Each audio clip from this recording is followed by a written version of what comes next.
Well, hello and welcome to the Overnight Edge. I'm Brett Hersh. I'll be your host for this episode. I'm also an instructor at overnightaccountant.com, so welcome. Today we're going to be discussing the history of Social Security taxation. There's been a lot of discussion, as you may recall, about not taxing Social Security, so we thought we'd dig into it a little bit deeper.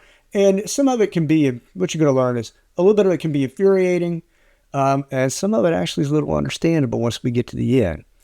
So, let's just dig in, shall we? Let's talk about a little bit of background. Did you know that at one point in history, before 1983, as a matter of fact, Social Security was completely tax-free until 1983 with the passage of the Social Security Act, which allowed up to 50% of Social Security benefits to be subject to income tax. This lasted for about a decade until 1993, when the Omnibus Budget Reconciliation Act was passed, and this allowed up to 85% of benefits to be taxable, and that's where we remain today. All right, let's discuss the income levels for benefit taxation. They start being taxed once your income. Now, it's not necessarily, if there's a calculation you go to arrive at this, to arrive at these numbers, but it's close. It's once you do it, I don't want to get into how to calculate taxable Social Security. But it's roughly once your income equals $25,000 if you're single, it's subject to income tax. $34,000 if you're married filing jointly. And then as your income increases up to 85% be subject to tax once your income equals $32,000 if you're single, $44,000 if you're married filing jointly. Now let's stop and focus on these numbers here for just a minute. What you're going to notice is these figures are 1.6 times the poverty level. This means you're not making a lot of income before you start paying tax on your Social Security benefits.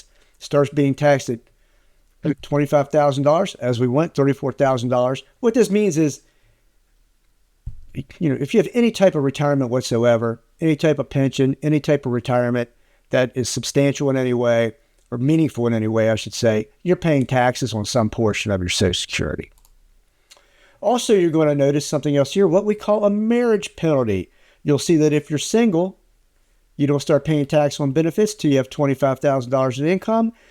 Logic would lead you to believe, well, if I'm married filing jointly, that should be $34,000. I mean, that would be $50,000, right? No, it's $34,000. So this is what we call a marriage penalty, because if you had two single people living together, they would end up paying less tax than getting married. So we call that a marriage penalty.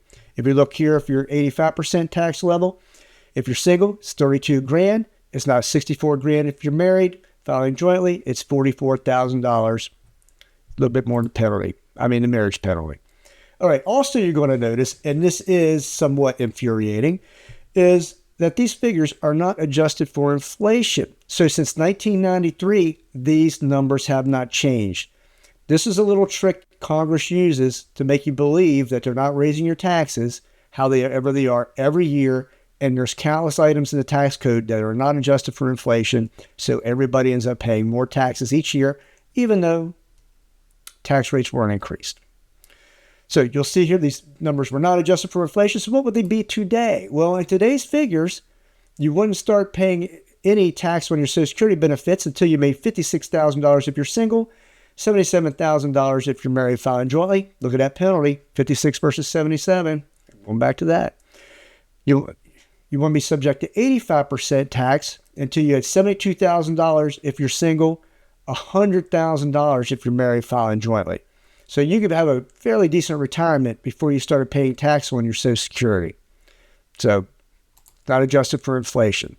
Now let's go in here a little bit deeper. Let's see who actually pays any tax at all on their Social Security benefits.